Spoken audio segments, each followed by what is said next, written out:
Gracias por acompañarnos. Estamos en esta que es la cuarta mesa de este ciclo de charlas que hemos tenido con motivo del 17 aniversario del Instituto Municipal Aguascalentense para la Cultura, el IMAC, un ciclo que es posible gracias al programa de actividades Me Late la Cultura y que está llegando hasta ti a través del podcast del Futuro No Me Acuerdo, que lo puedes encontrar todos los episodios en nuestro canal de YouTube IMAC AGS. Yo soy Luis Arturo Malacara y bueno, pues esta charla ya comenzó, realmente estamos formalmente dándote la bienvenida, pero siempre es un agasajo estos ciclos porque cuando vamos a iniciar, luego de repente los personajes que se vienen a conocer aquí o a reconocer aquí nos dicen: ah, bueno, pero pues ¿y de qué vamos a hablar y cuál es el tema? Les digo, miren, estamos en el medio cultural, artístico, más de un punto de coincidencia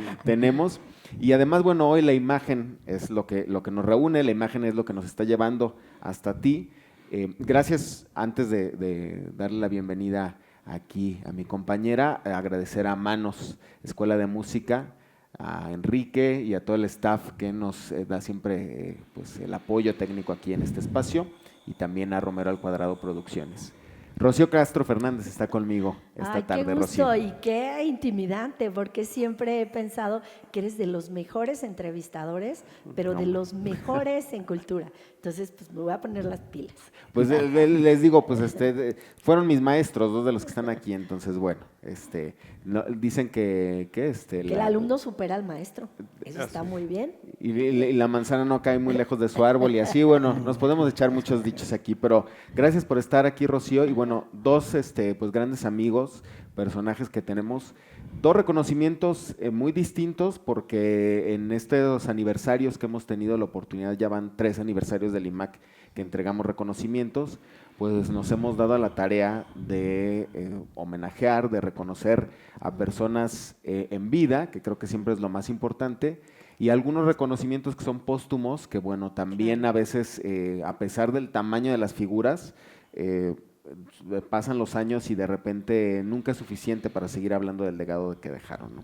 Claro, y esta idea que hemos planteado en todas las emisiones, ¿no? Que realmente es un aniversario del IMAC como punto de convergencia de un montón de personas de buena voluntad que han hecho de la disciplina, del trabajo muy independiente, ¿eh? No, la mayoría de ellos no ha dependido de las instituciones de gobierno y a veces ni de sus propias familias, que son el punto de apoyo económico. Esta idea del artista solitario no es tampoco melancólica ni romántica, no es como estructural, situaciones económicas, de personalidad, de cómo están constituidas las instituciones, pero pues yo creo que esta celebración es de todo ese trabajo que es un legado, ¿no?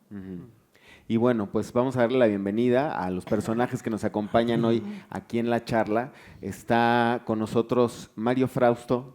Me da muchísimo gusto que estés aquí con nosotros hoy, amigo. Impresor, les digo, el impresor por excelencia de grabado aquí en Aguascalientes. Ya nos contarás cómo llegas, ¿no?, a este mundo claro. de la impresión del grabado. Sí, gracias por la invitación.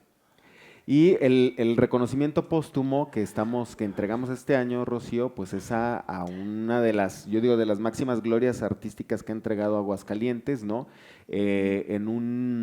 Quizá en una de las artes más jóvenes, ¿no? Y que también está su escuela, digamos que pues creciendo, digamos que a años más recientes, fortaleciéndose a través de gente que empezó a a entrar en esta disciplina mucho antes de que existieran escuelas, que han hecho de hecho escuela y universidades y todo al respecto. El reconocimiento a Jaime Humberto Hermosillo. Sí, claro, y qué mejor que, bueno, hay mucha gente que habla de Jaime Humberto después que no ha visto sus películas, porque luego suele pasar, como en los libros, pero en el caso de Armando, que bueno, este mundo es de aprendices, dicen, y él fue mi maestro, ¿no? Y en un diplomado de cine maravilloso que hizo la Universidad Autónoma de Aguascalientes a través de la iniciativa de Armando, y fue imposible no pasar por Jaime Humberto, ¿no? Y esta melancolía y a la vez orgullo, porque decías bien, fijabas bien que de Aguascalientes, pero yo creo que en el diálogo del cine mundial, ¿no? Ya a la distancia podemos ver su adelanto, su avant-garde en el ojo, para podernos la provincia ponerla en esta discusión mundial, ¿no? Y a veces esta idea de provinciano en las voces de las capitales o de las metrópolis suena como despreciativa, pero en el fondo, cuando ya vemos el terreno fértil, los provincianos son los que alimentan los discursos muy de semilleros, ¿no? Y eso se me hace muy, muy valioso. Armando Andrade está con nosotros para recordar a Jaime Humberto Hermosillo. Qué gusto estar contigo, Luis, y aquí con Rocío, el maestro Mario, que no lo conocía, que es un gusto, porque he escuchado mucho de lo que ha hecho aquí el maestro. Pero sí, es un placer, y sobre todo hablar de Jaime Humberto Hermosillo, que no es que yo sea un conocedor o un biógrafo, la verdad es que no es mi área, pero más bien creo que es una gran influencia. Y la verdad es que cada vez que uno cuando soñaba hacer cine, la primera referencia sin duda era el maestro Jaime Humberto, por no solamente el impacto y las incidencias que tuvieron sus películas, sino la manera en cómo lo hizo, ¿no? Que es esta idea un poco lo que decía Rocío, que viniendo digamos, del interior de la República, como decía Chabelo, de alguna manera, digamos, tenía el poder de soñar, ¿no? Y esas posibilidades de soñar, pues hizo un montón de obra en todos los sentidos, no solamente cinematográfica, ¿no? Obra social, generó muchas innovaciones dentro de las producciones, formas o estrategias de producción de su momento. Entonces, la verdad es que no se le hacía nada, digamos, imposible, y que eso de alguna manera es lo más destacado, digamos, para quien a lo mejor no conoce toda su obra y a lo mejor no convivió con él, pero la verdad es que es un ejemplo de transformación, ¿no? En todos los sentidos, en el ámbito de la cultura cinematográfica, ¿no? Y hablando de transformación y de estas historias que solamente da la provincia, los cuates de la provincia, me llama mucho la atención en la historia de Mario. Actualmente trabajas en el Taller Nacional de Gráfica, sí, que está ahí en los viejos talleres del ferrocarril. Y tú trabajaste en el ferrocarril antes de entrar al mundo del grabado. Sí. Sí, bueno, para poner en contexto, les voy a platicar un poquito de cómo llegué yo ahí. Yo trabajaba en una empresa dedicada a hacer componentes de presión para motores de combustión interna, diésel, gasolina. Son piezas muy, muy exactas. Después de ahí hubo la posibilidad de trabajar en ferrocarriles nacionales. ¿Por qué? Pues desde mi abuelo todos fuimos ferrocarrileros.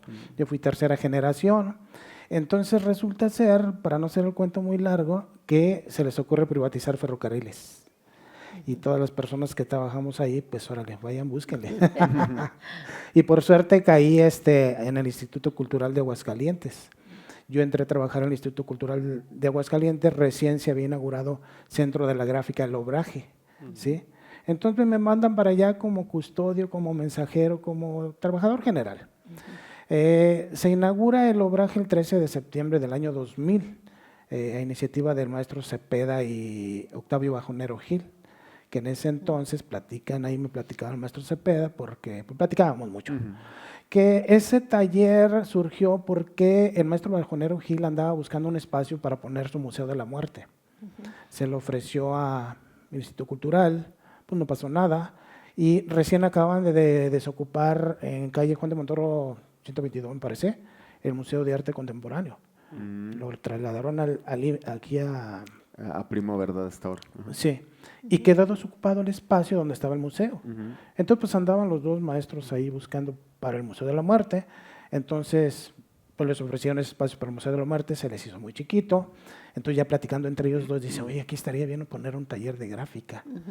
Bueno, se dieron a la tarea. El equipo inmobiliario proviene de un padre de Uruapan, máquinas, todo, piedras, todo. Lo cedió el maestro, se llamaba Raúl Ordaz, de Michoacán, bueno, voy a poner que de Michoacán. Entonces hizo el trato con el maestro, se dio el equipo, pusieron el obraje, restauraron las máquinas y se inauguró el 13 de septiembre del año 2000 con una exposición como padrino fue José Luis Cuevas. Entonces yo entré ahí como les digo, como custodio. El maestro de México, de la Esmeralda, se trajo 2 maestros de México para que lo apoyaran aquí en la cuestión de la enseñanza y todas las técnicas. Pero esta gente, no sé si mucha gente dice que aquí en Aguascalientes pues no hay nada que hacer. Se aburrieron, se regresaron a México después de 1 año. Entonces, a lo mejor el maestro vio un interés en mí porque yo veía, se me hacía un poquito curioso cómo sacaban imágenes de una piedra, ejemplo. Pues se fueron estos muchachos y dicen, no, ¿sabes qué? Te vas a quedar en lugar de uno de ellos y que no sé qué. Que no. Me empezó a capacitar durante 3 meses y órale, nos aventó el ruedo con artistas, con alumnos. Está bien.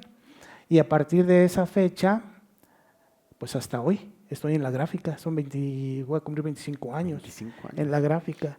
Hemos trabajado primero 10 años ahí en el obraje, después me trasladaron al Museo José de Guadalupe Posada al taller y ahora estoy en el Taller Nacional de Gráfica haciendo lo mismo. Pues es la difusión sobre lo que hacemos, la gráfica, difundirlo, promoverlo y bueno, yo aparte, como decían ustedes, aparte de lo que me toca en el instituto, pues yo por mi parte ando buscando la manera de promover por otros lados. Sí se ha hecho mucha labor de promoción de la gráfica, desde la obra de Posada, hablamos de Posada, le comentaba aquí a nuestro que cuando trabajé en el Museo Posada, los lunes pues no abren los museos. Agarramos una maquinita del museo, nos llevamos un video por ahí promocional, llevamos plaquitas, llevamos material y nos íbamos a cada casa de cultura de los municipios los lunes. Recorrimos pues todo el estado por 2 años y medio, algo así. Después nos trasladan al Taller Nacional de Gráfica, donde básicamente hago lo mismo, nada más que ya con unas cositas más. Atiendo grupos de escuelas primarias, secundarias, universidades, de diseño gráfico, de público en general, grupos de turistas, invitados de gobierno y todos les hacemos demostraciones de algunas técnicas, hacemos impresiones para que vean cómo es el proceso. La elaboración no es un poquito más tardada. Estoy a cargo ahorita de la galería del Taller Nacional de Gráfica, me encargo de las exposiciones, del acervo de obra del Taller Nacional de Gráfica, entre muchas otras cosas más. Entonces, nos dedicamos nosotros a la cuestión de la gráfica. A lo mejor muchos no están involucrados en lo que es la gráfica. La gráfica son un grupo de técnicas. La particularidad es de que de esa técnica son varias, se reproducen imágenes a través de una matriz. Teniendo la matriz se reproducen las imágenes y se consideran originales porque están hechas de la mano del autor. Entonces yo me toca acompañar a los artistas. Cuando son grabadores, pues es muy fácil para mí, ellos ya saben lo que quieren. Yo nomás meto la placa al ácido, esto, lo otro. Pero cuando no son grabadores, que son pintores, que son escultura, que quieren incursionar en la gráfica, entonces sí dependiendo de su boceto, me toca irlos guiando a ver qué es la mejor técnica para que pues, salga lo mejor posible su obra. ¿Sí? Ya teniendo la obra, que sale una copia de la matriz a su entera satisfacción, nos la firman a nosotros para hacer su edición posterior, que quieren 40, 50 piezas, y ese es el prototipo en el que yo me baso para sacar una edición que quede más o menos parejita. Porque pues recordemos que pues, todo es manual y pues hay una pequeña variación. Influye un montón de cosas, le platicaba. Influye desde la humedad del papel, a la hora de hacer la matriz. Si es un agua fuerte, agua tinta, pues influye también la densidad del ácido, el tiempo, el calor, el frío, la densidad de la tinta cuando la aplicamos, la humedad del papel, la presión de la máquina, bueno, es un montón de cosas. Y todo eso, pues es como cualquier oficio, se aprende conforme va pasando el año. Bueno, eso es a grandes rasgos. Y pues la imagen, como dice la imagen, dice más que 1000 palabras.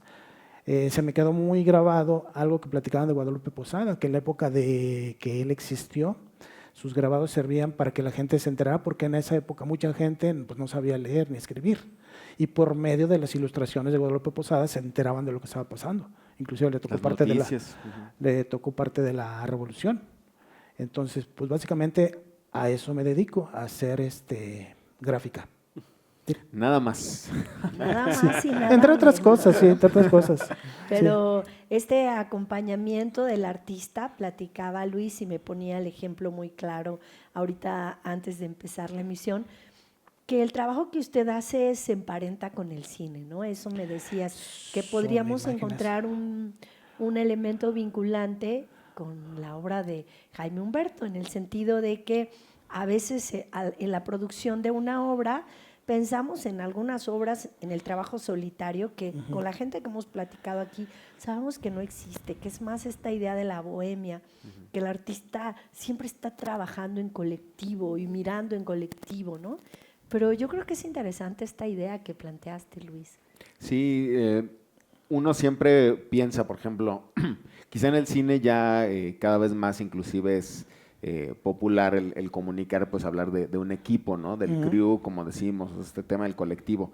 Pero en otro tipo de disciplinas o de ramas artísticas, pues se expone el autor, ¿no? Es decir, Posada, por ejemplo. Pero le decía a Rocío, o sea, en el cine al final, por ejemplo, hay una visión creativa del director, pero la mano técnica del fotógrafo, del editor, del postproductor, son los que juntos van construyendo la obra final, ¿no? Y acá creo que sucede lo mismo. Hay un creativo, ¿no? Que imagina esa imagen, ¿no? Que la construye, que la hace aquí en negativo, que sería una cuestión de hablar, yo creo que ahí está lo complejo. Sí, un poquito. Pero está este otro proceso más técnico, ¿no? Que es el que al final es fundamental. O sea, si no hay un buen impresor en este caso, un impresor, yo creo, Mario, te encumbra o te echa a perder la obra. Sí, y lo sí, mismo sí. yo creo que en el cine, una edición puede hacerte mejorarte una visión creativa de un director o echártela a perder o cambiártela, ¿no? Ahí está, por eso los famosos director's cut, ¿no? Y un poco es lo que platicaba con Rocío, ¿no? O sea, toda esta área técnica. Y Jaime Humberto fue alguien que hasta los últimos días, lo decías Armando, estuvo siempre muy pendiente de cómo la técnica, ¿no? Podía abonar a su proceso creativo y a lo que él quería contar a través del cine. Sí, pues qué maravillosa historia aquí del maestro Mario. Sí, y en una comparativa, bueno, pues se cuentan historias a través del cine, ¿verdad? Y en la gráfica, a través de imagen, me ha tocado exposiciones que llevan un libreto, el acomodo de una pieza y te va contando una historia, dependiendo del tema que maneje el artista. Entonces sí tiene algo de comunicación visual también.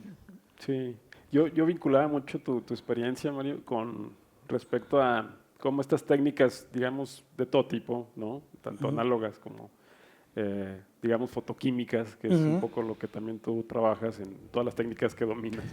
Me parece maravilloso. Sí.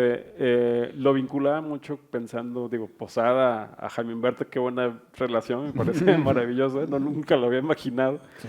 Pero creo que es fascinante porque en el imaginario de Jaime Humberto Hermosillo siempre existió siempre un detalle de una imagen irónica, ¿no? Le gustaba generar cuadros, ¿no? Cuadros interpretados por los actores o una imagen que estaba en el entorno del decorado, del buró, etcétera. Y siempre jugaba mucho. Entonces, la verdad es que me parece que dentro digamos, de la construcción visual y de todos estos montajes internos que tenía incluso el cine de Jaime Humberto, porque le gustaba sostener los planos, era un cine de pocos planos, digamos, ¿no? Porque él pensaba mucho, le gustaban los emplazamientos largos, ¿no? Porque en sí mismo su imaginario era tan vasto que empezaba ya a construir que si el actor se movía y en el momento de levantarse ya descubríamos una nueva imagen, ¿no? Y lo vemos en muchas de sus películas, ¿no? En su etapa inicial, pues sin duda La Pasión según Berenice me parece una de las obras icónicas en el sentido de que hace de la ciudad de Aguascalientes digamos, una estampa, ¿no? Yo recuerdo, y cada vez que uno visita esa película, de alguna manera, inmediatamente uno dice, claro, esa calle te va a existir, esa calle ya no existe, ese lugar, por ejemplo, Parián Antiguo, ya no está, algunos, como ejemplo la Academia Llamas, que tampoco ya está, etcétera, muchos imaginarios. Entonces, lo pienso un poco semejante también al maestro Posada. Digo, claro, o sea, qué maravilloso el tener esa facilidad de encontrar dentro del entorno una imagen que luego se convierte en un icono o un código, ¿no? Y de eso es lo bonito de la obra de Jaime, que dentro de su imaginario se fueron construyendo códigos increíbles, ¿no? En todas sus películas. Y bueno, esa facilidad por encontrar esos montajes, por decirlo así, pues me parece fascinante poder también pensar cómo la técnica la fue superando y fue pasando por otras técnicas. La Tarea, una de sus películas más icónicas también en su filmografía, pues fue innovadora para nuestro cine, ¿no? Porque fue la primera película con la que experimentó, ¿no? De hacer cine con video, ¿no? Y que fue de los primeros, digamos, en el mundo, junto con Peter Greenaway y otros directores, ¿no? Mundiales, empezar a experimentar otros formatos, otros soportes del audiovisual de ese momento, de los 90s. Entonces, y La Tarea no es sin duda, pues vamos a hacer una película con video, más bien hagamos del dispositivo del video una tarea, ¿no? Que me parece fascinante, ¿no? Entonces, me parece muy bonita esta relación en torno a estas dos grandes figuras, ¿no? Ahora sí que de nuestra historia cultural. Y por otro lado, pensando un poco más en la cinematografía, me parece también muy interesante esto que hablamos, ¿no? La etapa final, yo recuerdo cuando vino aquí el maestro que le ofreció al Instituto Cultural, digamos, hacer un proceso formativo para hacer una película en conjunto con cineastas emergentes, ¿no? De ahí pues hay muchas camadas, aquí tenemos a Carlos Romero, bueno, Abel, Vero, y muchísimos que me acuerdo que ahorita pues también están haciendo cine por su lado, ¿no? Gustavo Hernández, eran unos niños de 14, 15 años que ahora son cineastas, ¿no? Muy bien formados, y otros estudiantes de la Autónoma. Recuerdo que él decía en sus clases, que eran maravillosas porque era un cinéfilo, yo digo de ojo colorado, ¿no?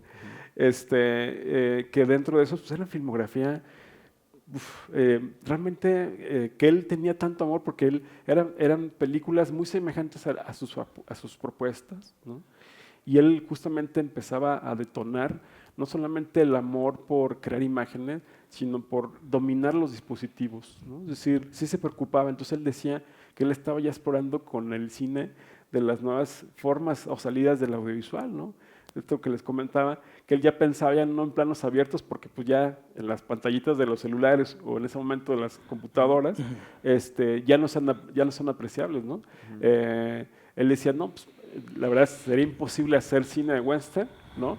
De la gran pantalla en ese momento, o en este momento, y él decía, no, ahora es de medio cuerpo ¿no? Para acercamientos muy extremos. Entonces, y él empezó a explorar, y recuerdo que en esos momentos él decía que hacía guiones audiovisuales, entonces filmaba películas, era como su proceso de escritura, ¿no? Gracias al video. Entonces, digamos, en esta relación hombre-máquina, por decirlo así, a mí Humberto fue un gran explorador, la verdad es que es uno de los grandes legados que le tenemos que agradecer a la cinematografía nacional, y es un orgullo que sea de Aguascalientes, pero justamente es bien interesante cómo su obra fue una obra que empezó a vincular lo mismo que hizo cuando filmó acá Juventud, ¿no?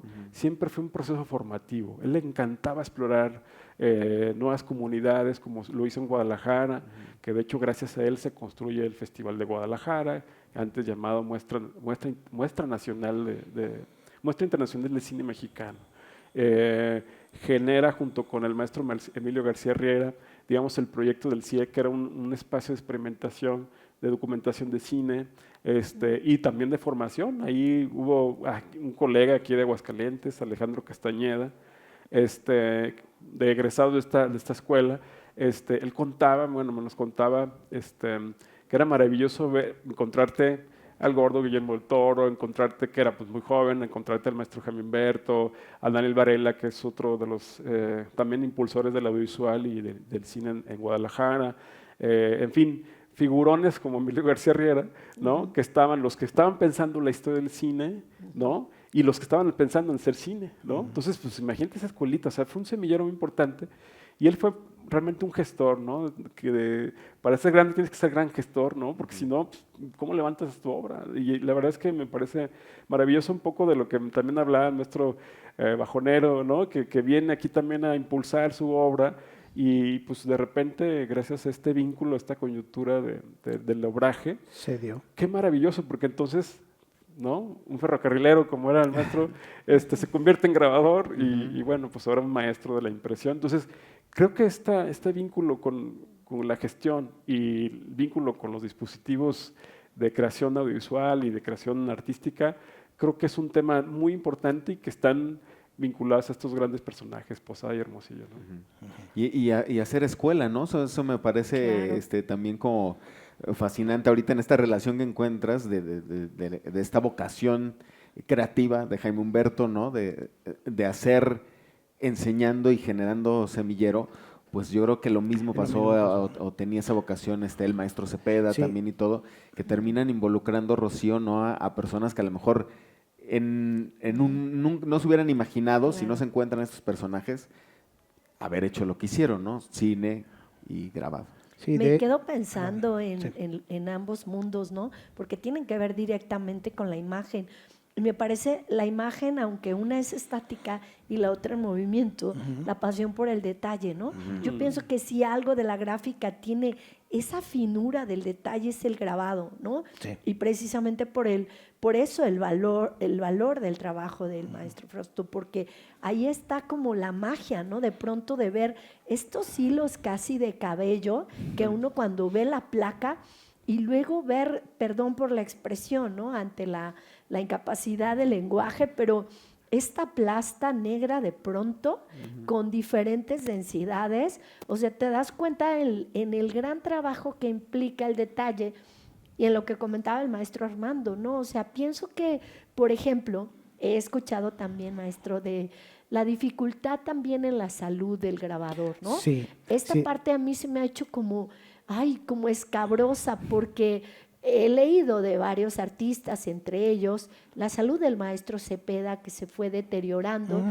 y aunque resulte romantizable, es terrible la imagen, ¿no? Del creador que empieza a mermar su salud y que renuncia a su bienestar para seguir creando, ¿no? El gas, los ácidos, perdón, todo aquello que involucra el grabado y esta fascinación, ¿no? Pienso en los grabados japoneses hasta las técnicas mexicanas y con esta delicadeza, con esta sutileza que nos hace sublime el mirar, porque todos los detalles, también está esta parte brutal, ¿no? Del riesgo. Sí, es un poco complicado esta situación. Me comentaba, bueno, yo tenía mucha plática con Rafael Cepeda, me decía que en un taller allá en México donde él estuvo, no sé si la Esmeralda o San Carlos, que era un cuartito abajo como un sótano, húmedo, no había ventilación, y luego el mexicano es muy dado así, pero no, sí hay riesgo. Por ejemplo, manejamos un polvito que se llama colofonia, resina, tenemos que hacer una nube para que la nube caiga sobre la placa, y ese polvito, si lo respira uno, con el calor del cuerpo humano, se queda pegado en los pulmones. Si lo toca uno con la mano y el mismo calor, se hace chicloso. Esa es una. Los ácidos. Ahorita ya no se utiliza mucho ácido muy peligroso. Antes se utilizaba ácido nítrico. Ese sí es muy agresivo. Ahora se utilizan sales o técnicas un poquito más amigables con el ambiente. Por ejemplo, el cloruro de hierro, sulfato de hierro. Bueno, hacemos grabado electrolítico. Esas son sales, se diluyen en agua, se les mete electricidad, un polo negativo, uno positivo, y está jalando, oxidando la lámina y haciendo el surquito. Pero esas son sales y una vez que se hace la solución, pues con su guantecito de toma por precaución, dura muchísimo tiempo. Y para las placas de cobre también es una sal que en contacto con el cobre hace una reacción, oxida y va haciendo sus huequitos. Ahorita el ácido nítrico ya casi no se utiliza. Son los más comunes que utilizamos ahorita. Entonces, pero sí hay que tener cuidado, simplemente las tintas, pues a veces se llena uno y la piel, pues como la crema de las manos, la absorbe, ¿verdad? Y los químicos de las tintas también se absorben por la piel. Entonces hay que tener cuidado, siempre guantes, mascarilla cuando estamos trabajando ácidos. De hecho, ahí donde estamos ahorita, se preocuparon un poquito por esa cuestión. Tenemos extractores por todos lados, ¿sí? Unos gogles, guantes, el equipo básico. Pero sí hay que tener mucho cuidado porque, pues sí, yo sé que al maestro le afectó todo eso. Claro, y es una tristeza. Pienso, Luis, en el éxito que tuvo el pequeño espacio del grabado que a través de la Universidad de las Artes y ello se pudo establecer en el Corredor Cultural Carranza durante la feria. Sí, esa es una muestra nada más. Y pienso por qué el grabado tiene, a mí me parece, eso es una opinión muy subjetiva, pero supongo que como que el grabado es este descubrimiento de la niñez, ¿no? De Sí. la magia, como que Sí. tiene algo de mágico este sello que no entiendes de bien a bien No. cómo está distribuida la placa, ni que le vas a hacer como en un tortillero y vas a bajar y en vez de la tortilla va a salir. Había gente que estaba esperando en la fila Sí. porque Y no quería regresaban, uno, sí. sino quería otro. Sí. Y La esta colección. idea de, yo soy un poco idolatra del papel, aunque me duele en la naturaleza, pero veía cómo la gente los conservaba para ponerles una nota atrás y regalarlos. Y hubo gente que llevó los 4 porque los quería enmarcar, ¿no? Sí. Y esta idea del valor del trabajo único y por otro lado difundible, ¿no? Que tiene que ver con el origen de la imprenta. Sí. De hecho, está enfocado, todo lo que yo hago siempre, la mayoría de las veces está enfocado a niños, porque de ahí empieza el semillero de los futuros grabadores. Nosotros llevamos, hay ocasiones en que nada más se les hace la muestra de un grabadito ya hecho por nosotros, X. Pero hay veces que llevamos material para aquellos, un trabajo muy sencillo, algo que ellos puedan manejar sin riesgo de que se piquen o se corten. Pero les ve uno las caras de alegría cuando ven su estampa. Les explica Claro. uno, es que esto es al revés y las letras son así. Y bueno, felices. De hecho, muchas maestras me han dicho, están trabajando, silencio absoluto. Dice, ¿cómo le hace? Pues Venga están más bien- seguido. Están bien concentrados en lo que están haciendo.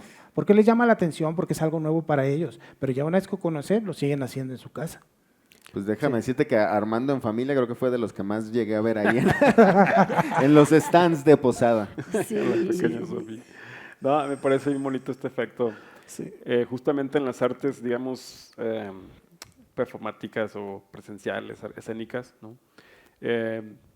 El ejecutante, el intérprete, no tiene esa posibilidad de verse, pero el feedback con el público es como ese momento en el que tú puedes entrar como a decir, claro, este es el resultado de mi creación, ¿no? De mi ejecución.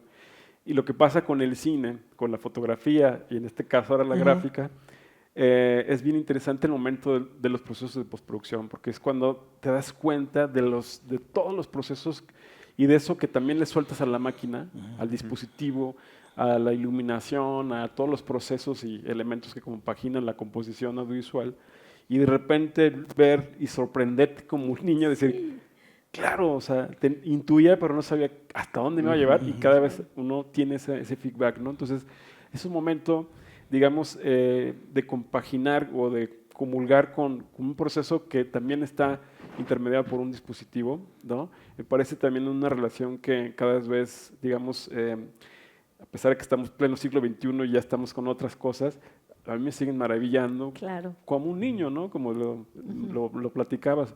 Y me parece también esa relación no deja de sorprenderme, digamos, en el cine de Jaime Humberto, ¿no? O sea, cuando uno ve De Noches viene de Esmeralda, híjole, qué maravilloso, ¿no? Con unas transiciones, unas composiciones de planos larguísimos, esos famosos planos secuencias, con unas transiciones, digamos, invisibles o, digamos, donde no hay corte y que de repente pasa, digamos, de lo real, ¿no? A la fantasía, ¿no? Con esa facilidad que tenía el maestro de improvisar y generar, como también como confiar en su gente, ¿no?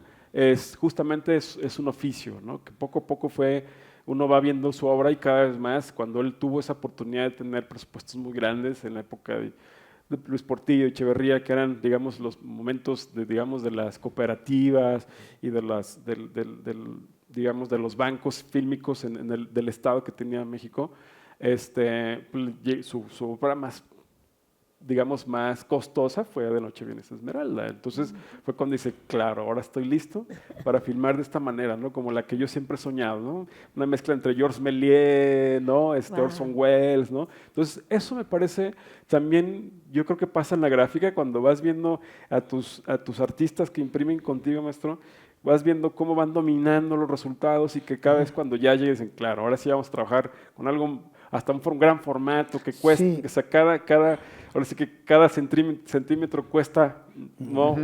Tiene un presupuesto alto.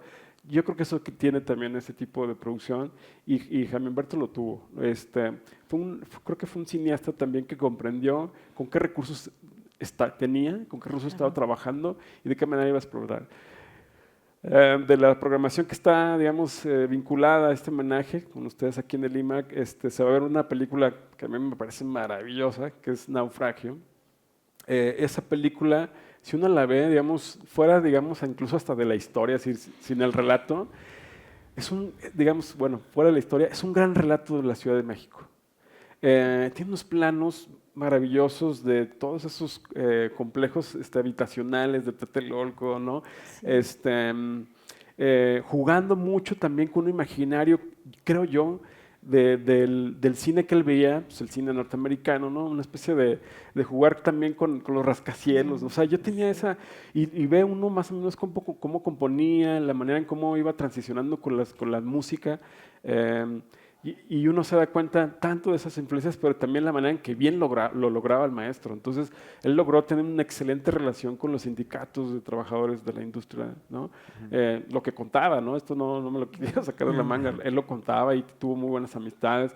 Por ejemplo, aquí está el maestro, se me fue el nombre del maestro Oscar Mateos, ¿no? Habla maravilloso del maestro Jaime Humberto, todo el mundo quiere trabajar con él. Y otros, y lejos de otras figuras que siguen siendo grandes, ¿no? Donde, digamos, sus procesos fueron, digamos, diferentes, con otros humores, ¿no? Y el maestro Jaime... Otras personalidades. Sí, otras personalidades, incluso hasta más fuertes. Y él, yo recuerdo cuando filmó Juventud acá en Aguascalientes, me maravillaba mucho con con esa disposición de un niño de seguir sorprendiéndose, ¿no? De la puesta en cuadro que le hacía. En fin, o sea, lo hablo un poco porque yo en ese momento estaba acompañando a estudiantes de comunicación y yo más o menos estaba como dirigiendo la conformación de un making of, que después no se concretó por una situación ahí que luego les cuento fuera de cuadro. Esa es la versión beta del podcast. Del making of. El making of del making of. Pero me parece interesante pensar cómo él seguía trabajando a ese nivel de proceso, de trayectoria. Y yo creo que él fue sobreviviendo también a esas etapas de acercarse a presupuestos tan cercanos a la industria audiovisual, digamos, cinematográfica, y algo más independiente, algo más hasta más autogestivo, ¿no? Tiene películas hechas con nada, ¿no? Una camarita de cine, de video, 2, 3 técnicos y sus actores, ¿no? Entonces, él nos llegaba también a contar, y cuando uno revisa sus películas, ve los resultados, de repente dice, bueno, ahora sí tengo con qué lucirme en la cámara, y se sacaba unas imágenes, le encantaba filmar mucho los espacios, ¿no?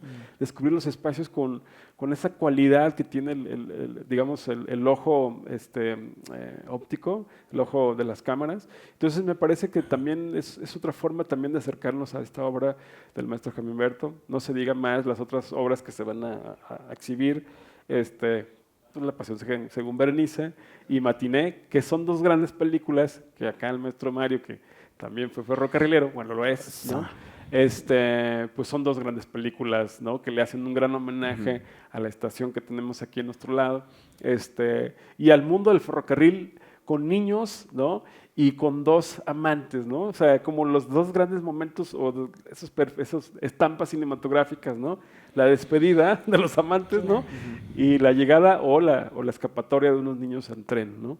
Y eso me parece, digo, hasta en el cine de Miyazaki, ¿no? Y dices, claro, o sea, ¿no?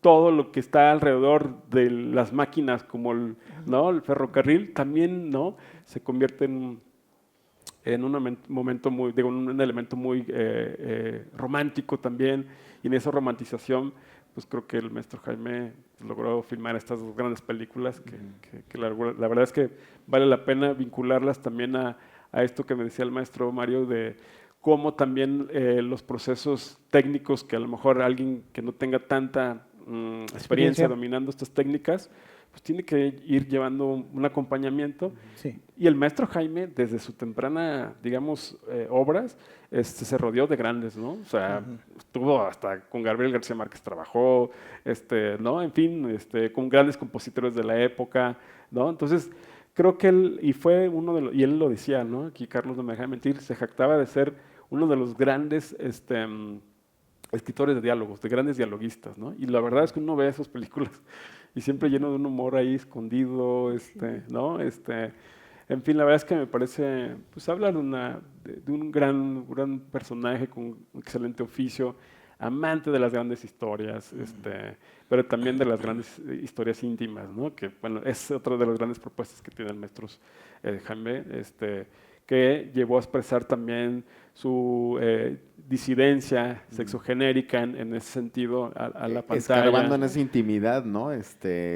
Tanto en lo más personal como a nivel social, ¿no? O sea, así dominando su técnica, llegó justamente a expresar hasta las últimas consecuencias de su persona, ¿no? Y eso me pareció una persona íntegra, ¿no? Transparente, pues acorde a su tiempo, contestatario, también con sus procesos, ¿no? Entonces me parece que realmente fue un creador muy completo, ¿no? Dominando el oficio, queriendo filmar lo que él siempre quiso, con historias fascinantes, ¿no? Esta película, ay, se me fue ahorita el nombre, El aprendiz de pornógrafo, ¿no? Que es una película fascinante, de esas que yo nunca vi en la pantalla grande, pero que uno lo veía en Canal 22 y es una cosa fascinante, un tipo filmando en el loft de un edificio, bueno, en una zona habitacional de la Ciudad de México. La verdad es que tiene unas películas intimidades en un cuarto de baño, ¿no? Me parece también otra de las grandes obras para mí fascinantes, de hecho con grandes autores de esa época, perdón, elencos de esa época, ¿no? María Rojo, que me parece, pues yo creo que es el que la llevó a su máxima expresión junto con María Novaro. La verdad es que, pues bueno, podría seguirle, pero la verdad es que tiene muchas aportaciones al maestro Jaime, al imaginario que nos ha dado el cine nacional, digamos, a todos los amantes del cine, y sobre todo el acercamiento a otras temáticas, ¿no? La homosexualidad, digamos, los deseos reprimidos, como pasa en la Pasión según Berenice, la vida, digamos, en estas pequeñas ciudades o poblaciones, la vida en las grandes ciudades, ¿no? Como filmó en México, en Ciudad de México. En fin, la verdad es que llegó a pasar de un cine muy realista, un cine muy intimista, también hizo un cine muy fantástico, ¿no? En fin, creo que en ese sentido, pues la verdad es que es un autor completísimo. Cuando hizo Juventud, es una obra, yo creo, formalmente de las más complicadas, ¿no? Porque es un experimento en sí mismo. Muy cercano, Carlos, ¿verdad? Con respecto a la obra de Dogville, de Lars von Trier, ¿no? Eliminando todos estos elementos escenográficos, ¿no? Para luego ir componiendo dentro de un imaginario que él quería vincular su infancia, su recuerdo de la ciudad de Aguascalientes. En fin, fue un ejercicio muy bonito porque al verlo, ¿no? Uno conoció la ciudad de Aguascalientes de su época, ¿no? Decía, es que aquí había tal cine, es que aquí había el señor fulano. Y a través de sus ojos, aquí ¿no? la familia, sí, entonces se acordaba mucho de cómo la gente hablaba de su época, ¿no? Entonces lo escribía, ¿no? En fin, la verdad es que para mí, que yo no colaboré dentro del crew, pero fue haciendo este making of, la verdad es que yo considero que es una etapa de acercar con una persona que tiene un oficio tan grande, que resolvía elementos de una manera fascinante. Y también, pues la verdad es que entender que este proceso de hacer cine, como lo empezó y lo llegó a hacer, habla de que sí se puede construir discursos muy íntimos, realmente artísticos, con algo que está muy, digamos, estigmatizado con la idea del entretenimiento y la industria, ¿no? Entonces, la verdad es que pues qué más, o sea, se nota que la verdad es que es un autor que aporta mucho a las nuevas generaciones, a todos los movimientos sociales, ¿no? Disidentes que estamos viviendo y que de alguna manera fue el de los primeros ¿no? Pues que debemos de hablar y de seguir difundiendo su obra.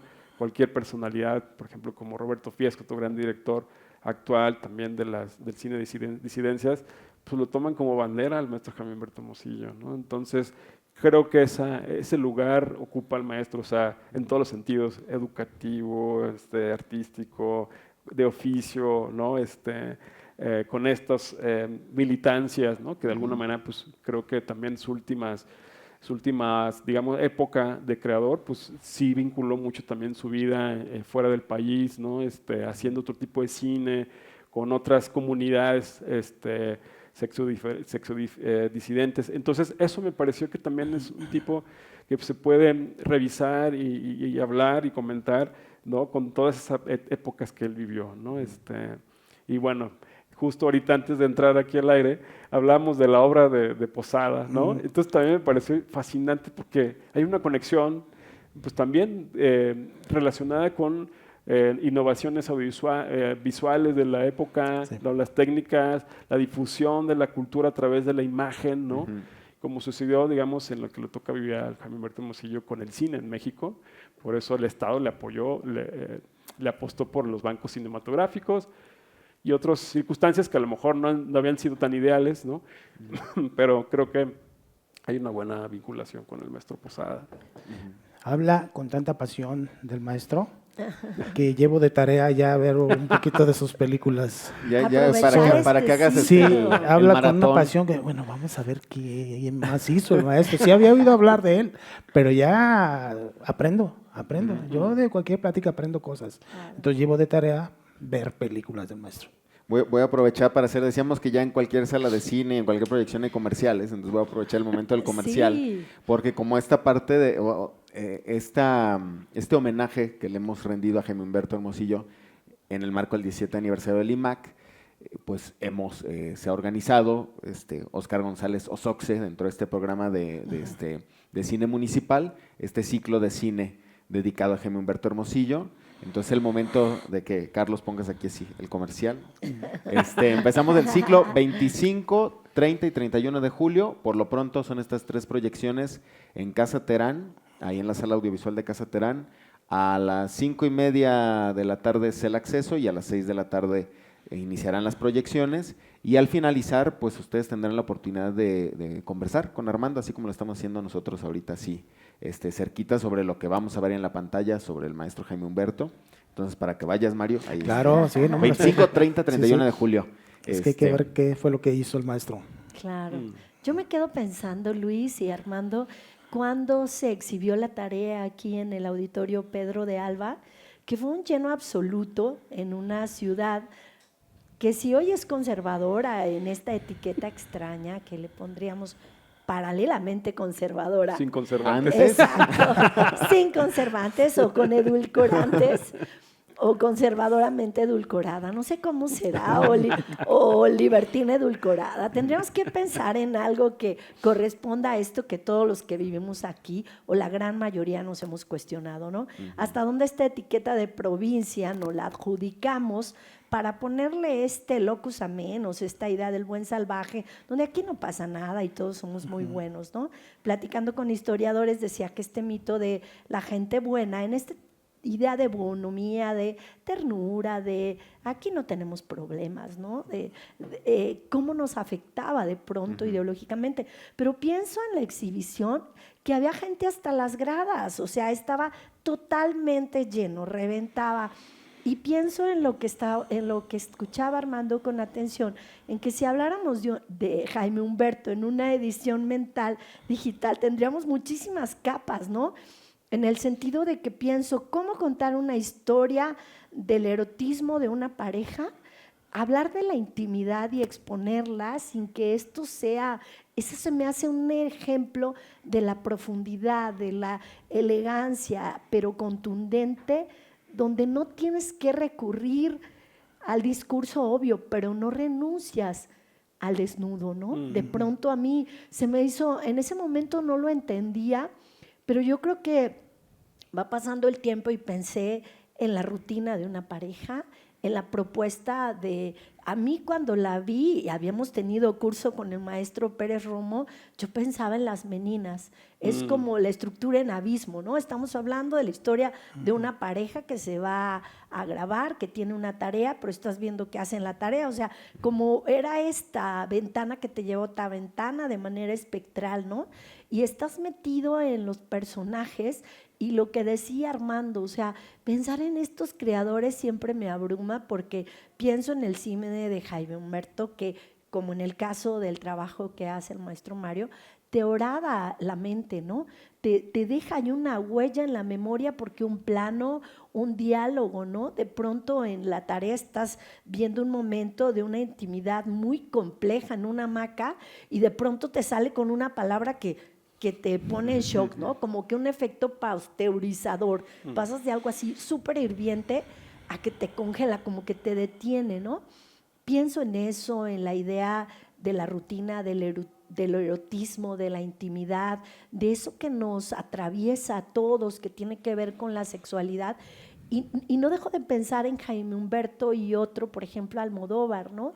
Estos personajes geniales que lejos de hacer de su disidencia o de renunciar a la heteronormatividad de una manera beligerante, lo hacen de la manera más contundente, ¿no? En un discurso que no es para nada moralizante, sino que te hace entender que más allá de cualquier etiqueta moral, todos somos humanos conectando en la sexualidad, ¿no?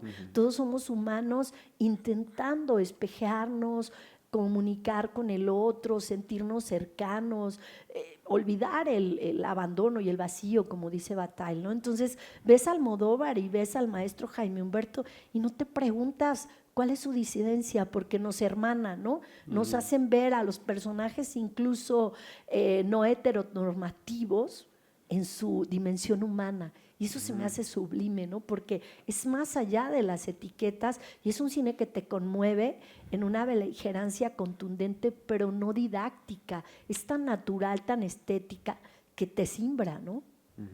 Y ahorita este otro personaje que hemos estado evocando, Posada, que al final pues, es el estandarte de la gráfica, tiene también otro punto en común que es desde otra óptica quizá, ¿no? O sea, no de la cuestión, por ejemplo, sexual, sino quizá más política, pero igual como lo hizo Hermosillo, Posada sabía poner el dedo en la llaga y también jugar, ¿no? Con cuestiones, con el humor que también Hermosillo en estos diálogos de repente tenía, pues, diálogos yo creo que deliciosos, ¿no? Que sí de repente te sacaban una carcajada para hacer una crítica muy inteligente, ¿no? Sí. Y entonces los grabados de Posada, pues más allá de la Catrina, que en sí misma la Catrina o la Calavera Garbancera es una crítica, pero muchos más personajes que él creo que quizá no son tan populares, pues parten de esta cuestión, ¿no? Sí, y además Posada no nada más fue Calaveras. Retrató con sus grabados varias épocas, tragedias, asesinatos, la revolución, hizo hasta una serie de libros. Hizo muchas cosas. Recetarios, libros infantiles, ¿no? Que son una delicia. Estampa religiosa, hizo croquis, y bueno, hizo muchas cosas. Y bueno, hay algo que en estas mesas, el año pasado me acuerdo que surgía mucho en común, y hoy hasta esta cuarta mesa, como lo he encontrado, creo que es importante hablarlo, es de repente cómo la provincia, ¿no? El hacer, el crear en provincia, desde cualquier ámbito artístico o creativo, exige, hay como dos líneas, ¿no? Una es de repente, pues también estar como en el centro ¿no? del tornado del huracán te permite hacer también, tocar estos temas, poner dedos en la llaga que desde otras ópticas pues no se hacen, ¿no? Prueba de ello, pues digo, podríamos hablar mucho, pero cierto cine nacional que ocupa las marquesinas, ¿no? Y que es a lo mejor mucho más superficial en su discurso, pero está eso y también el ir contracorriente, lo decías tú, Rocío, en el tema de las instituciones, ¿no? Hacer con, sin o a pesar de las instituciones. Jaime Humberto creo que tuvo estos dos momentos, ¿no? O más, Armando, que lo has pues retratado muy bien o conversado muy bien aquí, con, sin y a pesar de los presupuestos. Y Mario, pues ya hablábamos pues, bueno, de lo que has hecho dentro del Instituto Cultural, pero no solamente lo que sucedió en feria. Yo te he visto acompañando, haciendo colectivo, ¿no? Con otros compañeros de la gráfica, que también de repente han estado ahí en algunos espacios del IMAC, estuvieron en gráfica urbana y todo, pero es como comunidad de resistencia, ¿no? Sí, no, hay que difundir. Yo quiero mucho mi estado y en lo que me tocó, el granito de arena, ahí está, y lo voy a difundir por todos lados. Ya me fui hasta Bolivia. Ah, sí. A arreglar cuestiones de la gráfica. Sí, hay un intercambio en la Universidad de las Artes con una escuela de arte allá en Bolivia. Ellos mandan gente y luego de aquí mandan. Pero resulta que ellos en gráfica sí hay buen nivel, pero sus espacios, por ejemplo, a mí me solicitaron para que fuera a habilitar una máquina alemana antiguísima. Entonces la fui, la armé, le echamos a jalar y aparte di un taller para la gente de allá. Entonces, pues ellos me pidieron, yo nunca dije yo voy, pero me fui para allá. Allá anduvimos sembrando también la semillita, viendo a ver cuáles son sus procesos del grabado, de la litografía. Y yo lo que pude les dejé algo de información, la enseñanza, hicimos práctica, pues todo muy bien. Entonces sí, a mí me toca, me gusta de hecho andar aquí, allá, allá. Cuando vivía el maestro Cepeda siempre nos andaba jalando, pues que vamos a Michoacán, que vamos a Pátzcuaro, que vamos a tal, tal, tal, y siempre sobre la gráfica. Entonces es difundirlo, enseñar a otras gentes. Aguascalientes tiene muy buen nivel en cuestión de gráfica. Me tocó a mí estar recibiendo la obra de 2 bienales en el Museo Posada, pues es internacional ya. Ahí llegaba obra que de Polonia, de Indonesia. Entonces yo ya viendo y comparando con la gráfica de México, andamos muy bien. Sí, porque de otros países, bueno, me tocó una, no voy a decir el país para no quedarlo, pero yo veía la estampa y yo decía, a ver, ¿cuál es la parte de la impresión? ¿La de enfrente o la de atrás? Porque se veían manchas de los dos lados. Pues nomás por la firma supe cuál era la parte de la impresión, pero hay cuestiones así que ve uno y dice, es que no andamos tan mal. Y ahora sí que pues yo sí lo reconozco, gracias a Cepeda que vino a sembrar la semillita para retomar la gráfica en Aguascalientes. Porque anteriormente pues había un taller institucional y pues sí, esporádicos tallercitos, pero de que Rafael Cepeda puso ese taller ya tuvo más apertura a toda la gente. Quien quisiera, de hecho muchos egresados de las primeras generaciones están como maestros en la Universidad de las Artes. Maestro, y me surge una duda. Sí. A mí cada técnica, imagino más a usted que las domina, ¿no? Pero un creador echa mano de los materiales, pero con mesura también elige, ¿no? Usted debe tener alguna técnica que le guste por alguna razón. Comentábamos. Y eso me parece muy interesante. Sí. Yo creo que Armando le hizo la pregunta fuera del programa. De hecho, pues la curiosidad las técnicas tradicionales son grabadas en hueco, en relieve. Y la más complicada, no complicada, es cuestión de técnica y conocer más bien los materiales. Es la litografía. Se hace sobre piedras calizas, desafortunadamente ya hay muy pocas piedras calizas, es carbonato de calcio, ahora te la están supliendo con láminas de aluminio o piedras de mármol, ¿sí? Los resultados son diferentes. El proceso de elaboración de una litografía en piedra caliza es muy parecido, similar al mármol y a la lámina. Los resultados sí varían, pero hay que conocer los materiales. Le comentaba que muchas de las veces utilizamos para hacer un proceso que se llama acidulado, es ácido nítrico en gotitas en una solución que se llama goma arábiga, es como una especie de miel ligerita. Es una resina de unas palmeras, se diluye con agua destilada, se hace un jarabito. Entonces, dependiendo del tono de la imagen en la piedra, es la cantidad de ácido que le vamos a poner, pero no queda todo ahí. El ácido lo venden en distintas graduaciones. Los libros de técnicas de litografía que se andan circulando por todo el mundo hablan del ácido al 70%. ¿Sí? Aquí en México podemos encontrar el 55%, entonces 2 gotas de ácido de 70 no es lo mismo que 2 de 75, y ahí es donde empieza a variar. Influyen un montón de cosas, ¿eh? Entonces la humedad del papel, la presión de la máquina, lo duro, lo blandito que esté la tinta, las pasadas en la piel, bueno, pero todo eso se domina pues con práctica y mucha atención. ¿Sí? Claro. Y la litografía. Jarabe sobre piedra, ¿no? Pues es una especie de jarabito, ¿eh? Es una especie de jarabito, es goma arábiga diluida en agua, se hace como un jarabito. Entonces, sí, la litografía es la que más me intriga y más me esfuerza a estar sobre de ella para obtener mejores resultados. Porque muchas veces si no está bien procesada, pues se hace la imagen toda negra, si es un color negro. Hay que tratar de rescatar grises, tonos medios, texturitas, todo que salga nítido. Es una buena chamba, es más observación y conocer los materiales. Pero ya todos los demás pues están bien, son tranquilos las técnicas de las tradicionales. ¿Qué tan cierto es, maestro? Perdón, sí. Que por ejemplo, la escasez de los materiales, ¿no? Usted habla de la piedra, pero también yo había escuchado de los papeles, ¿no? Que cada vez es más difícil, más costoso y cada vez hay menos fábricas que generan el papel exacto para el tipo de técnica. Para ediciones ya profesionales se utiliza un papel de algodón, hay desde gramaje delgado hasta grueso. Ese está libre de ácidos con un pH neutro. Entonces tenemos nosotros que tener cuidado de que se tiene que humedecer el papel para poder imprimir un grabado o una litografía, se humedece poquito. Que el agua, de preferencia, sea agua destilada, que no tenga sales. Tenemos que tener mucho cuidado con eso. Pero desafortunadamente, pues volvemos, falta de recursos, presupuestos, qué sé yo, pues lo hacemos con agüita, a veces de garrafón cuando bien nos va, y si no, pues de la corriente. Entonces son cuestiones, y sí es cierto lo que dice, ya los materiales están un poquito escasos, y los fabricantes que se saben que nada más ellos producen ese material, para arriba, para arriba, para arriba, para arriba, para arriba. Claro. Ahora están utilizando papeles con 50% de algodón, cuando se utilizaban papeles de 100% algodón. Y muchas de las veces pues ya optan por hacer unos papeles, no sé, un fabriano, otro tipo de papeles, pues que ya no es puro algodón. Pero registra muy bien, queda muy bien, pero sí la durabilidad de un papel de algodón dura mucho tiempo. Se dice también que de las tintas, hemos batallado para tinta de litografía.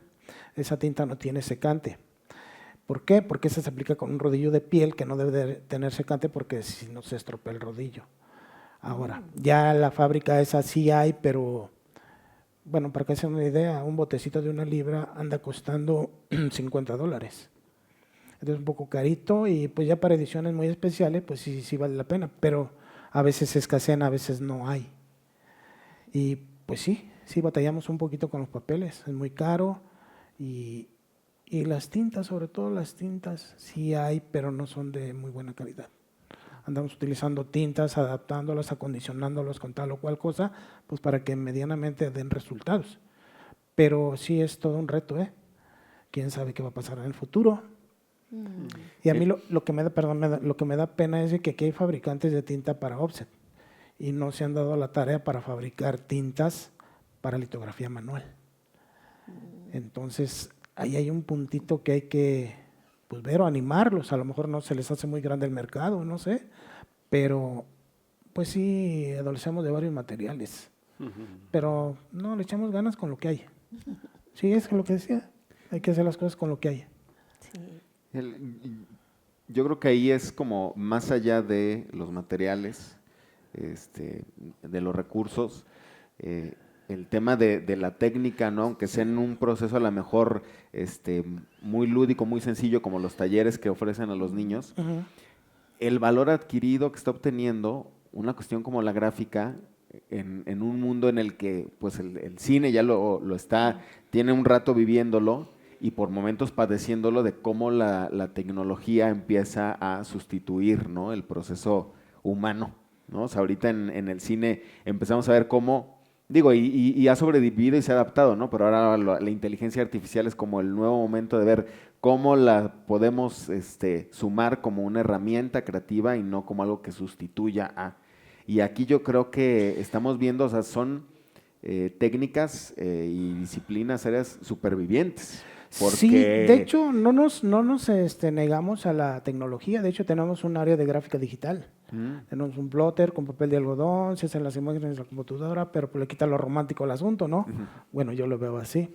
Ahora también es válido que saquen su fotocopia y transferirla a las matrices, siempre y cuando la imagen sea de autor, porque me he encontrado varias cositas ahí que pues muchas imágenes de internet tienen derechos, pero hay otra cosa que dice, no, es que es una apropiación, la imagen tal cual, 2, 3 rayitas y ya es diferente. Un homenaje. Así les llaman a algunos. Pero hay muchas cosas, en esto de la gráfica es un mundo, hay muchas cosas, hay muchas falsificaciones, hay un montón de cosas, He vivido muchas cosas, digo, bueno, pero ahí estamos, al pie del cañón. Hemos ido a simposium donde se tocan todos estos temas, a veces salen hasta de pleito, pero es muy interesante porque se da uno cuenta verdaderamente como en otros lados también están padeciendo algunos problemas. Y afortunadamente, entre impresores, lo digo yo porque yo conozco varios impresores de otros estados, platicamos y tratamos de solucionar tal o cuales cosas. Bueno, cada uno en su estado, pero platicando van saliendo cosas. Técnicas nuevas, con nuevos materiales, ya si se acabó el ejemplo, tenemos una tela que se llama tarlatana, no es la que utilizan para las cortinas, es muy distinto. De lo que ponían en los lomos a los libros, cuando hacen encuadernación, ese tipo de tela. Ya no hay fabricantes en México. Antes la conseguí en Guadalajara, ya no la conseguimos. Me dijeron entre los compañeros, no, es que en Yucatán están haciendo y que no sé qué. Pues llamamos y no, tampoco, ya no. Estamos sustituyendo con otro tipo de telas para limpiar las placas y todas estas cosas. Pero sí batallamos de repente con algunos materiales. Pero echamos ganas. Sí, hay que hacerlo. Pero sobrevive, ¿no? Tenemos que Hechizo sobrevivir, del sí. grabado. Ese es adaptarse, no hay otra. Porque si no, pues desaparece la gráfica y pues ya ganaron las máquinas. Sí.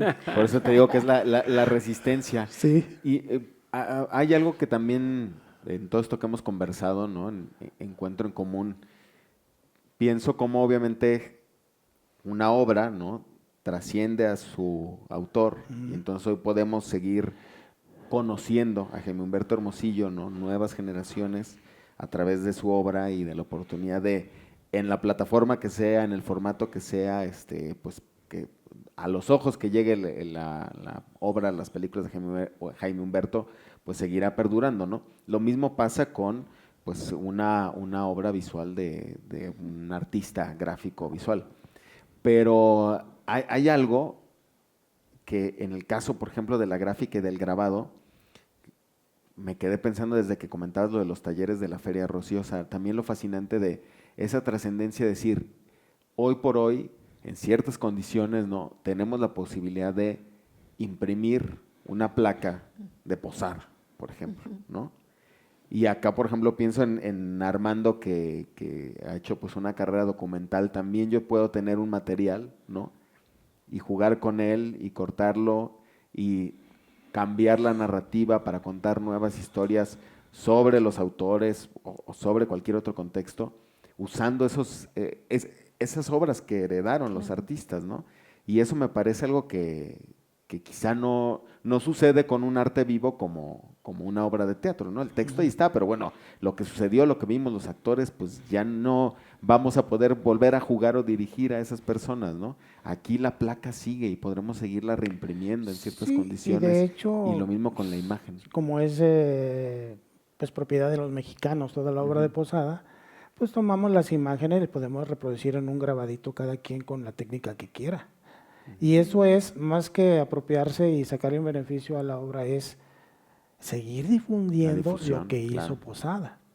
Y los otros grabadores, pienso por ejemplo en una imagen que me regaló el maestro Cepeda, es un grabado, es de mis objetos favoritos, en una entrevista con el maestro Cepeda, de Naranjo es el grabado. Ah, la y carpeta con la Catrina. No sé cuál es, sí, donde está Naranjo y Posada le está soplando la firma de Naranjo y la muerte le está seduciendo al oído a Posada, ¿no? Es encantador y escabroso, ¿no? Yo siento que este espíritu de dejar huella del grabador, pienso Posada, Naranjo, pero algunos otros contemporáneos que usted haya trabajado aquí en el taller de gráfica, que usted diga, este vato sí va a dejar huella.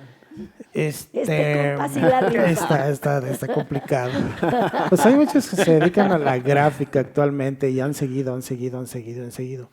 Pero lo que yo veo, bueno, no nomás aquí, en todos lados, que empiezan a hacer gráfica, tienen los conocimientos, se ponen a producir, hacen una imagen que les pega, un estilo, unas cosas, y ahí se quedaron. Aquí la cuestión, yo, desde mi muy particular punto de vista, es de que un artista que tiene todas las herramientas, todo el talento para hacer, ejemplo, pues ya voy a hacer una exposición relacionada con tal tema, pero con mi estilo, ¿sí? Bueno, pues ya la hice, pero si pegó, pues yo no me quedo en lo mismo, yo hago con otro tema, pero con mi estilo, y ellos no, siguen el mismo estilo, siguen el mismo tema y se quedan ahí. Entonces, pues ahí sí les pegó, pero no creo que vayan a trascender mucho. Pero uno contemporáneo con el que haya trabajado, Este, diga, bueno, más o menos rifa. Sí, hay varios. No quiero nombrar No me comprometas. porque luego, pues como todavía andan por ahí, va a decir, a ver, que tú dijiste esto, lo otro. No, sí hay varios que se dedican a la gráfica y bien, ¿eh? Sí, sí tenemos varios artistas aquí en Aguascalientes que sí dominan muy bien esas técnicas. Sí. Pero sí, más de uno va a trascender. Yo creo que sí. Pienso, por ejemplo, también hay mujeres. Yo mando un saludo para Carla Ibarra, que nos trabajó la portada de unos libros, una de las portadas más bonitas que tenemos en el IMAC, que es el libro de fundadoras en Aguascalientes, Presencia Femenina y Vida Cotidiana. Y pues ella abonará para que en algún momento los nombres de las fundadoras de Aguascalientes también estén en la plaza. Entonces, también hay un grupo de mujeres que, aunque no, en el caso de Carla sí, pero pienso en Karina, ¿no? Cepeda, que aunque ella no se ha dedicado de lleno, en la parte de divulgación sigue insistiendo en el grabado, ¿no? Sí, sí. Y que no lo pensemos como técnica menor, ¿no? Sí, de hecho es uno de los problemas que a los que yo no me enfrenté, oí, lo ven como un arte menor, como una artesanía, la gráfica.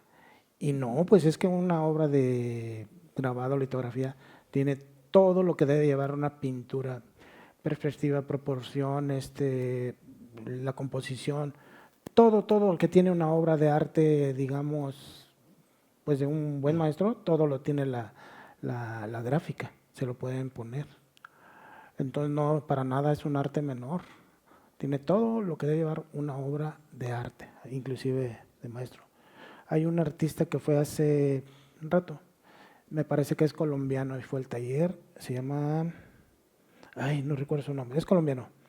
Hizo una obra al aguafuerte, pero nos remonta a la época de los clásicos, de los maestros clásicos. A ver si por ahí algún día se las muestro. Entonces, sí, porque se ve la figura humana, se ve bien proporcionado todo, sus sombras, los pliegues de la ropa, todo se ve muy bien. Entonces, de lo que he visto yo y que nos remonta a obras de los grandes maestros, pues es esa actualmente. No porque no haya otras buenas, ya hay muchísima obra. De hecho, como me hago cargo del archivo, he visto todo lo que se ha producido en el Taller Nacional a lo largo de casi 10 años y sí hay obra muy buena. Aunque también hay otra obra así medio flojita, pero pues a ver si depende del humor del artista que invitan, ¿verdad? Ellos vienen y los invitan, hacen su coedición, se les proporciona material todo y ellos ya pues solitos lo que ellos quieran hacer, ¿verdad? No se les impone tema. Pero sí es complicado, es bonito, es divertido, son retos, porque cada placa representa un reto para sacarle lo más que se pueda, lo mejor. Entonces, pues sí, es un poco parte de eso. ¿Cómo depende? Yo creo a veces quien califica, ¿no? O sea, ahorita que hablamos de quien puede considerar como una obra menor, pienso que a veces lo menor, no entre comillas, es lo que a un ojo novel puede resultar fascinante. Hablamos del grabado, o sea, la sorpresa, la magia, ¿no? La fantasía, es decir, de ver cómo sucede el proceso de la estampa. Y el cine yo creo que es, o sea, lo mismo en el sentido de ver, por ejemplo, yo me acuerdo mucho de estos, los Viewmaster y cómo empezamos, ¿no? A ver como una imagen tras otra, cualquier juego donde podíamos ver cómo corría una imagen tras otra y lo graba en movimiento. Ahora hasta se ha llevado lo digital, he visto, y en Instagram uno puede ver así, scrollea la imagen y entonces es lo mismo, ¿no? Volver al origen de la imagen, el movimiento que derivó en el cine. Y Jaime Humberto, hablábamos ahora pues que se va a proyectar Matiné en Juventud, lo deja muy claro cómo la fascina, o sea, cómo el cine puede deslumbrar a un niño o a un joven, ¿no? Para llevarlo después a convertirse en este caso en un gran cineasta, y lo mismo la gráfica. Esas cuestiones que pueden parecer menores, ¿no? Resulta que son, a veces dicen, en lo más sencillo está como la magia más fascinante, ¿no? Sí, no, bueno, creo que comentando un poco también la manera en cómo se apropian los medios, ¿no? De expresión. Me sigue a mí brincando mucho cómo todavía en Aguascalientes se entienden los formatos y las técnicas como si fueran solo de una época, ¿no? Y yo creo que de alguna manera, pues, ¿por qué seguimos pintando? ¿Por qué seguimos esculpiendo? ¿Por qué generamos otro tipo de técnicas que llevan siglos, ¿no? Entonces, ahí es donde yo pienso que no importa cualquier medio de expresión, pero si hay un oficio, un aprovechamiento de sus elementos compositivos, etcétera, de alguna manera, pues eso creo que va a trascender siempre. Y otra cosa que a mí me fascina también escuchar, que yo he dado clases en la Universidad de las Artes, ¿no? Hace tiempo, y pues yo nunca estuve relacionado con artistas visuales, ¿no? Pero siempre se discutía el tema de por qué seguimos hablando de Posada cuando, ¿no? Y me parece, a la distancia, me parece que es una reflexión muy concreta. Digo, lo mismo con el cine, y yo creo que le pasó a Jaime cuando dijo, pues dejemos de filmar y vámonos a videograbar, ¿no? Y creo que en ese sentido, romper estigmas, explorar nuevos formatos, como ahorita comentaba el maestro, ¿no? También de las técnicas digitales, y también le entramos a reconocer que hay también procesos que necesitan el ojo humano para decir, claro, ahorita es el momento para imprimir, ¿no? Y ahorita a la distancia he comprendido un poco más ese tema de que quizás hay muchas contracorrientes en torno al uso de los recursos, ¿no? Y de las técnicas, pero regresando a los personajes, bueno, yo también soy fan del maestro Rafael Cepeda, ¿no? La verdad es que es un gran artista, pero muy distante de todos esos procesos.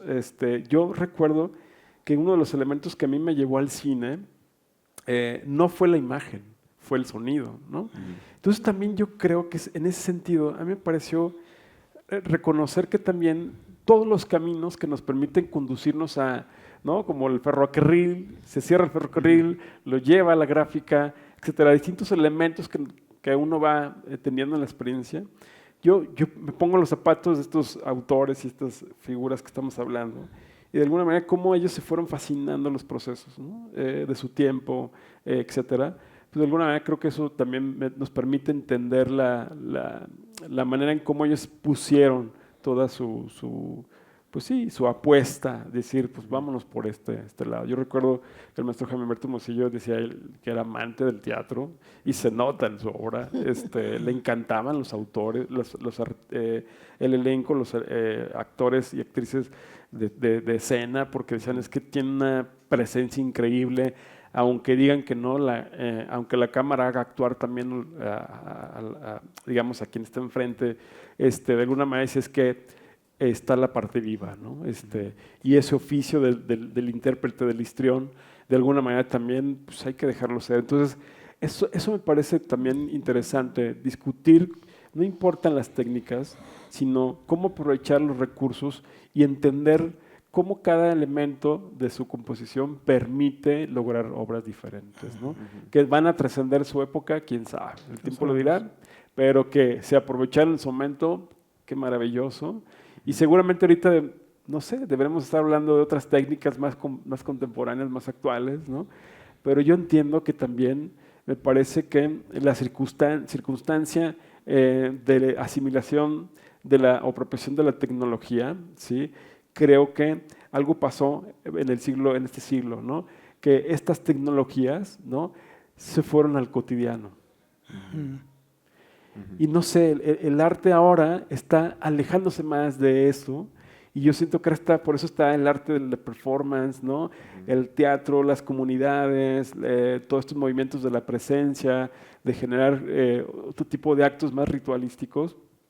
De alguna manera yo siento que son síntoma de que estamos tan hartos de estar mediatizados, de estar mediados por máquinas, y estar cara a cara, poder compartir el agua, el café, la conversación, etcétera. Pero sobre todo a nivel artístico, creo que estamos en un momento diferente. Creo que por eso están conjugándose muchas técnicas, muchos recursos, ¿no? Y bueno, no sé, la verdad es que me pongo a pensar qué estaría filmando ahorita el maestro Jaime Humberto. Y la verdad es que yo creo que estuviera jugando con la inteligencia artificial. Sí. Cuando empezaste a hablar de ello, yo creo que él estaría haciendo sus storyboards, o esto que le llamaba sus guiones audiovisuales. Él estaría haciendo, o sea, él se anticiparía a filmar una película, ella la estaría haciendo en la inteligencia artificial seguramente, porque era un amante de la tecnología. ¿Te acuerdas que traía todo en sus sus bolsitas, ¿no? Siempre tenía recursos, dispositivos, etcétera. Decía, ya acabo de filmar una película con la cámara de mi computadora y ahora tengo no sé qué, también filmé en Toronto, no sé qué, una cosa de proyectos, ¿no? Que fueron, digamos, encauzándose, pues gracias a que él empezó a apropiarse de esos recursos, ¿no? Entonces, creo que estará interesante revisar también qué estará haciendo el maestro Cepeda en este momento, qué estará haciendo el maestro Posada, ¿no? En fin, en ese sentido, como autores que demostraron, ¿no? El dominio de un oficio artístico, una expresión artística. Pero bueno, la verdad es que fascinado de poder relacionar todos estos elementos y que hablan también un poco esto que hablabas de la provincia. Me parece, ¿no? Ya las palabras ya están hasta, ¿no? Un poco rancias de provincia, etcétera. Pero me parece muy también sintomático entender cómo en esos periodos de los que vivieron Posada, Cepeda, sin duda Jaime, en el periodo que vivió México en esa época revolucionaria, centralizada, etcétera, que ahora estamos tratando de centralizar, incluso aquí mismo en la ciudad o el estado, ¿no? Que todo está aquí en la ciudad de Aguascalientes. Entender que estas alegorías, ¿no? de que los cineastas de fuera de las capitales son los que ponen la muestra. Por lo decía, Jaime Humberto fue y le puso la muestra a todo mundo en donde pisaba, ¿no? La verdad es que te lo decía él así con cierta naturalidad. No, pues es que yo fui el creador del cineforo de la UDG. Maestro, ¿sabe lo que significa el cineforo de la UDG? Sí. Forjadores públicos, no solamente de la localidad de Guadalajara, ¿no? A nivel Iberoamérica, ¿no? Por eso el festival sigue siendo importante, el Festival de Cine. En fin, cuando fue a Guanajuato también, ahí forjó parte de lo que es el Cineforo también de la Universidad de Guanajuato. Cuando estuvo en Ciudad de México, pues él creó muchos talleres del CUEC y del CCC, ¿no? De dirección, en fin, de guión. O sea, la verdad es que uno empieza un poco a detectar toda esta obra fuera digamos, como del mundo de la creación, y la verdad es que fue un inquieto, ¿no? Y eso me parece también interesante, cómo distinguir cómo esos procesos que él fue viviendo fue conquistando, fue decolonizando todo eso que tenía nuestro país en ese momento, ¿no? Es como, bueno, no se habla de la homosexualidad, yo voy a ser primero, ¿por qué? ¿Cuál es el problema, no? En fin, así uno detecta esos vínculos muy concretos de ir incluso ganando terreno a todo lo que él inquietaba. La verdad es que es maravilloso. Parezco redundante, pero de alguna manera creo que es algo que a mí me sigue maravillando cada vez que uno revisita su obra, cuando uno también conoce nueva obra. Yo te les comentaba el Intermedia Database, que es este sitio de IMDb que se llama, que es, digamos, un repositorio de todas las fichas técnicas del cine mundial, y lo actualizaron hace unos años y resulta que después de Juventud hay casi más de 10 películas, ¿no?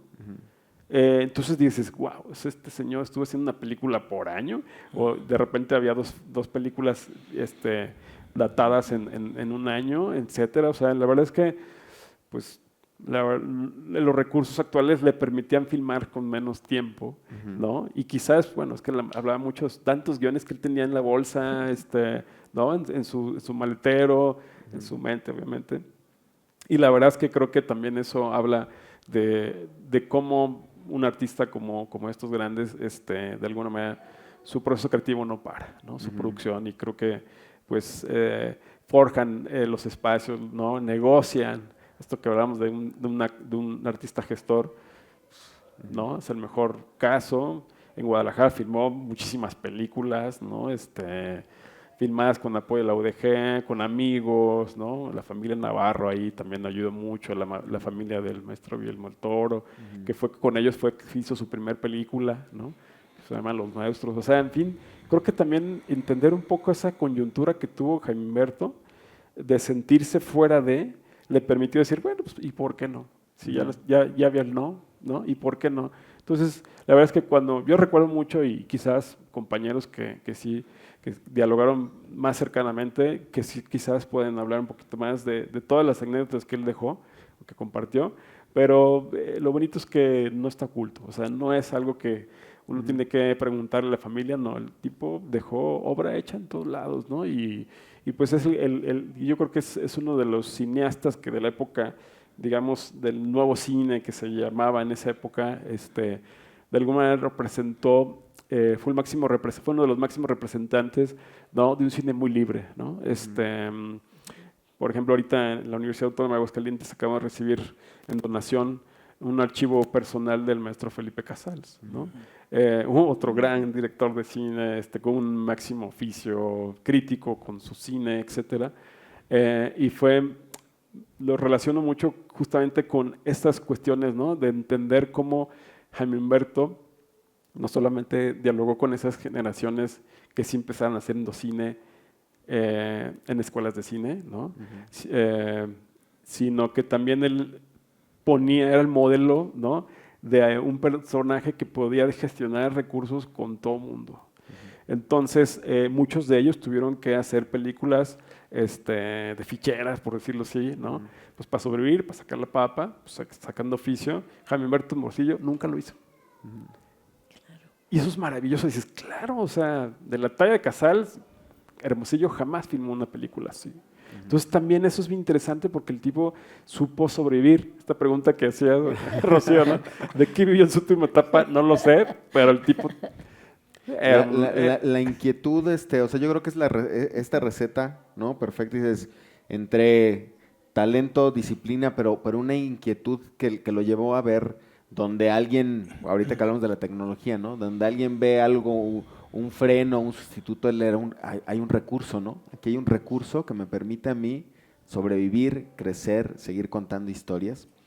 Y bueno, pues creo que eso es como, aquí al final el combo es como el creativo, el artista, la mente creativa, con la herramienta, con la técnica, ¿no?, la tecnología, en perfecta simbiosis, pues ha permitido que hoy estemos hablando de un personaje que ha trascendido a su ciudad y en el que yo creo que no se habla todavía suficiente, así como ahora hablábamos de Posada, bueno, ¿cuántos años después habrá quien diga que ya se habla mucho de Posada, ¿no?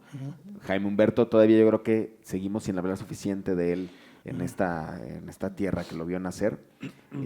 Y bueno, y la gráfica, que también pues es como, pese a quien la pese, yo creo que es símbolo, ¿no?, de lo que es el arte visual en Aguascalientes. Tenemos que concluir, Rocío, Claro. Y yo concluiría, digo, antes de despedirnos, con este tema de provincia, y que yo creo que solo en provincia podría pasar que el Obraje y la escuela de cine son vecinos, ¿no? Entonces así, sin que fuera mandado a hacer, ¿no? Así, ¿no? Ahí todo en Juan de Montoro se reúne y miren, hagan una película ahí, Sí. el Obraje y la escuela de cine ahí quedaron de vecinos. Cercas, Las Me historias de quedo provincia. pensando en estas cercanías y en estas redundancias tan luminosas que hemos tenido en este foro, ¿no? Y pienso junto con la disciplina, esta integridad que hemos visto en cada uno de los reconocidos, porque no es fácil salirle al mundo nunca, ¿no? Con un oficio que en el sentido utilitario no produce nada, ¿no? El del artista. En un sistema capitalista, depredador, pues ¿para qué nos sirve? Pero entendemos toda la otra propuesta. Pero yo no dejo de pensar en todas las infancias, en todos los creadores que no han renunciado a ser niños, ¿no? Que su juguete, la cámara, la placa, las palabras, el audio, el instrumento musical, la exploración.